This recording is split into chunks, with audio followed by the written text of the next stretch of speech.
آپ سے التماس ہے کہ قرآن و حدیث کی روشنی میں جو وفات پا گئے ہیں ان سے مدد کی کوئی دلیل دیں۔ نمبر ایک یہ کہ آپ حضرات نے سنا تھا، کئی بار سنتے ہیں آپ معراج کے واقعہ میں، کہ نبی کریم صلی اللہ تعالیٰ علیہ وسلم جب چھٹے آسمان پہ واپس تشریف لائے معراج کی رات، تو آگے حضرت موسیٰ علیہ السلام سے ملاقات ہوئی اور انہوں نے عرض کیا کہ حضور آپ اپنی امت کے لیے کیا لے کے آئے؟ سرکار نے فرمایا کہ 50 نمازیں۔ تو عرض کیا کہ حضور میں لوگوں میں رہ کر کے آیا ہوں، ان لوگوں کو آزما کے آیا ہوں، مجھے یقین ہے کہ آپ کی امت 50 نمازیں نہ پڑھ سکے گی، تو جائیے اپنے رب کے پاس، اس سے جا کے تخفیف کروائیے۔ چنانچہ سرکار اللہ تعالیٰ کی بارگاہ میں پھر حاضر ہوئے اور 50 میں سے 5 معاف کر دی گئیں، باقی پیچھے 45 رکھی گئیں۔ پھر جب تشریف لائے تو چھٹے آسمان میں موسیٰ علیہ السلام نے روک کر پھر بھیجا۔ اسی طرح 9 چکر جب لگے تو اس میں 45 معاف ہو گئی اور 5 رہ گئی، اور ہو سکتا ہے کہ وہ بھی معاف ہو جاتی۔ حضرت موسیٰ علیہ السلام نے عرض کیا کہ حضور 5 بھی نہیں پڑھ سکیں گے، اور کم کروائیں جا کے۔ تو آپ نے یہ فرمایا کہ میرے رب نے میرے ساتھ اتنی رعایت کی ہے، اتنی تخفیف کی ہے، اتنی چھوٹ دیا ہے کہ اب مجھے شرم آتی ہے کہ میں اللہ تعالیٰ سے اس کے بعد جا کے کہوں کہ ہر پھیرے میں 5 تو معاف ہو رہی ہیں اور 5 ہی رہ گئی ہیں، پیچھے ایک پھیرا اور جاؤں گا تو یہ بھی اگر معاف ہو جائیں گی تو پیچھے رہ کیا جائے گا۔ تو نتیجہ یہ نکلا کہ حضرت موسیٰ علیہ السلام جو وفات پا چکے ہوئے تھے، کئی ہزار برس پہلے سرکار سے وفات پا چکے ہوئے تھے، ان کی مدد سے، ان کی معاونت سے اور ان کی کوشش سے ہم پر 50 نمازیں جو فرض تھیں تو 50 میں سے 45 جو ہیں وہ معاف ہوئیں اور 5 جو ہیں وہ باقی رہیں۔ صحیح بخاری اور صحیح مسلم اور احادیث کی بے شمار کتابوں کے اندر یہ حدیثیں جو ہیں، یہ اللہ تعالیٰ کے فضل و کرم سے یہ حدیثیں جو ہیں یہ موجود ہیں۔ تو یہ ایک سیمپل ہے، پوری دیگ میں سے ایک چاول چکھ لیں تو پتہ چل جاتا ہے، اور بھی ہیں اس کے علاوہ۔ تو اس سے یہ پتہ چلا کہ موسیٰ علیہ السلام جو ہزاروں برس پہلے وفات پا چکے ہوئے تھے، ان کی مدد سے 50 نمازیں جو ہم پر ہیں یہ 50 میں کم ہو کر تو 5 رہ گئیں اور 45 معاف۔ ٹھیک ہے جی۔ تو جو آدمی، میں چیلنج کرتا ہوں، جو آدمی وفات یافتہ بزرگوں کی مدد کا قائل نہیں، اس کے جائز ہونے کا قائل نہیں ہے، اس کو حضرت موسیٰ علیہ السلام کے ذریعے سے جو مدد ملی ہے، چھوٹ ملی ہے نمازوں کے اندر، وہ بھی اس کو قبول ہرگز نہیں کرنی چاہیے، کیونکہ اگر قبول کرے گا تو وہ مشرک ہو جائے گا۔ ہاں جی، ہمیں تو پہلے ہی وہ مشرک کہتے ہیں نا، تو وہ خود بھی اپنے اصول اور قاعدے کے مطابق مشرک ہو جائے گا۔ لہٰذا دلیر بنے اور مرد بہادر بن کر تو روزانہ 50 نمازیں پڑھا کرے، انشاءاللہ تعالی جان چھوٹ جائے گی سارے لوگوں کی،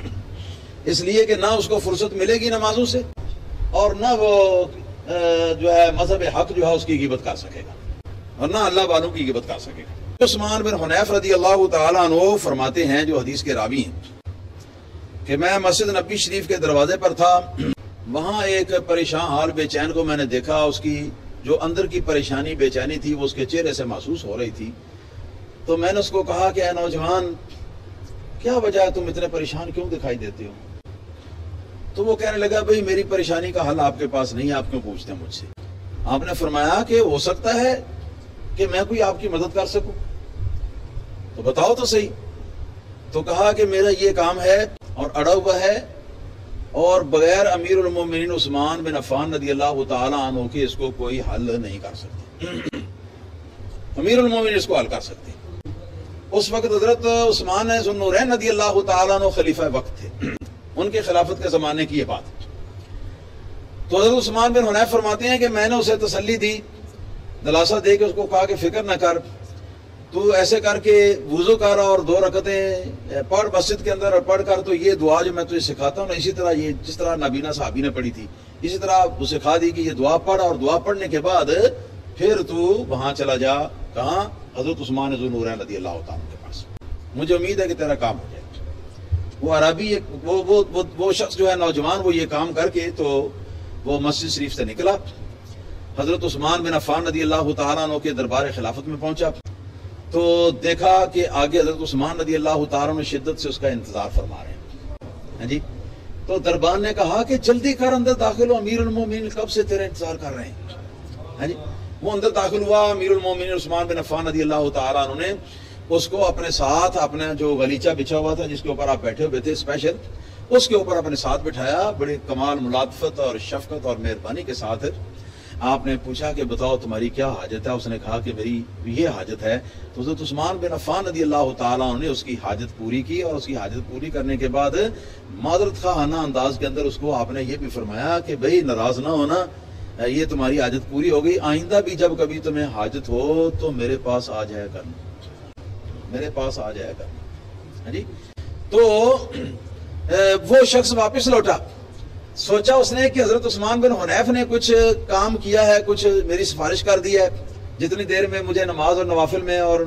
وضو میں لگائے رکھا اتنی دیر میں کوئی سفارش کر دی ہوگی۔ تو آ کے وہ کہنے لگا کہ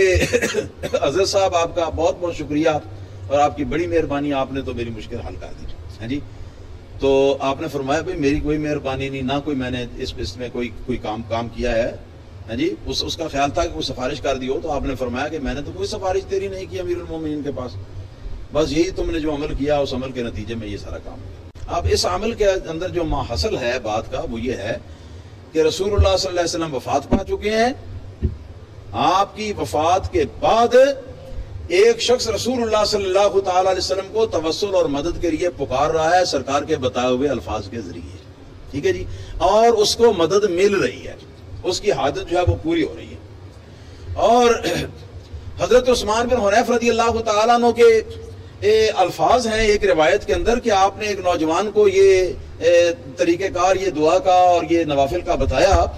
اور اس کے بعد آپ نے یہ بھی فرمایا کہ آئندہ بھی جب کبھی تجھے حاجت ہو، تجھے ضرورت ہو، تو اسی طرح تو کر لیا کرنا، تیری حاجت پوری ہو جایا کرے گی۔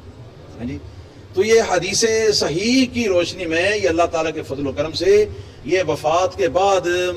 یہ توسل ہے یا مدد کے لیے پکارنا ہے، یہ سارا یہ اس کے اندر پایا گیا ہے اللہ تعالیٰ کے فضل و کرم سے۔ اور اب آئیے آخری بات کی طرف۔ ہاں جی، آخری بات جو ہے وہ اس سلسلے میں یہ ہے کہ نواب صدیق حسن خان بھوپالی وہابیوں کے سردار تھے، بلکہ کہ تحریری طور پر انڈیا کے اندر سب سے پہلے اہل حدیثوں کا غیر مقلد مذہب جو ہے وہ اس نے شائع کیا، نواب صدیق حسن خان بھوپالی۔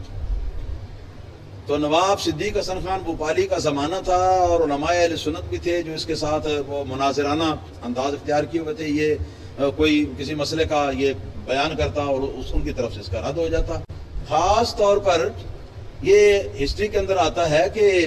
مولانا عبدالحاج لکھنوی صاحب نے تو اتنی شدید گرفتیں نواب بھوپالی کے اوپر کی کہ نواب صدیق حسن خان بھوپالی جو ہے وہ اس کا ناک میں دم ہو گیا۔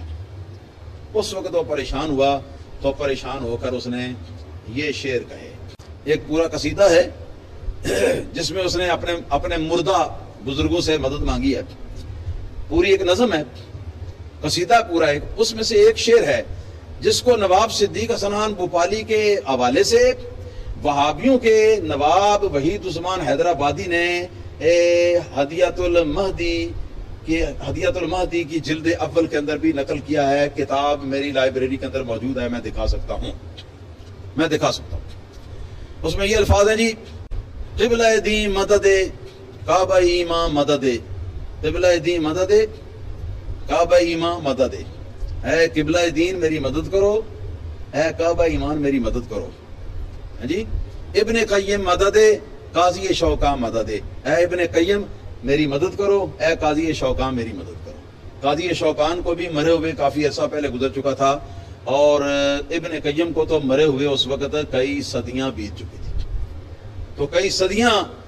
بیت چکنے کے بعد موت کے جو وہابی غیر مقلدین کے دو بڑے سردار ہیں، ان دو بڑے سرداروں کی کتابوں کے حوالے سے بتا رہا ہوں کہ انہوں نے اپنے بڑوں کو پکارا ہے، اور نواب وحید الزمان نے بھی اس کو جہاں نقل کیا ہدیۃ المہدی میں، تو وہاں پر اس کے اوپر شرک کا فتویٰ نہیں لگایا کہ ہمارا امام صدیق حسن خان بھوپالی جو ہے مشرک ہو گیا ہے، مردوں سے مدد مانگ۔ بات سمجھ شریف میں آئی ہے کہ نہیں آپ کی؟ اسی طرح یہ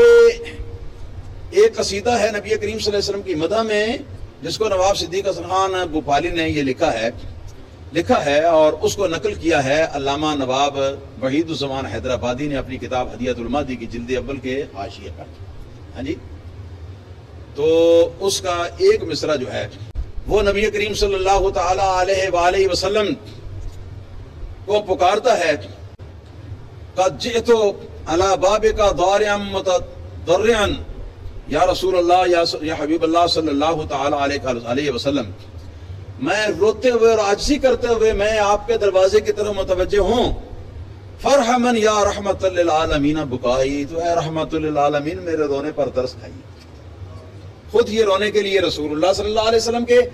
طرف متوجہ ہوتے ہیں، اور ہم جب اس قسم کا کوئی عمل کرتے ہیں تو ہمارے اوپر شرک فتوی دیتے ہیں۔ یہ جو سوال کرنے والے اہل حدیث صاحب ہیں ان کی خدمت میں میرا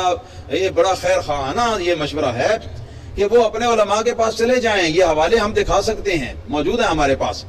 تو یہ حوالے ان کو سنائیں اور سنا کر ان سے پوچھیں کہ بتاؤ کہ نواب صدیق حسن خان بھوپالی اور نواب وحید الزمان حیدرآبادی جو ہیں وہ مشرک ہو گئے تھے کہ نہیں مردوں کو پکار کر مدد کے لیے؟ اور اگر وہ مشرک ہو گئے تھے تو ان کو اپنا امام مان کر، ان کو اپنا امام اور اپنا پیشوا اور اپنا بزرگ مان کر موجودہ دور کے اہل حدیث اور وہابی جو ہیں وہ مشرک کیوں نہیں ہوئے؟ جب سردار مشرک ہے تو پھر پیچھے چلنے والے بھی تو مشرک ہی ہوں گے۔ واللہ تعالی عالم بالصواب۔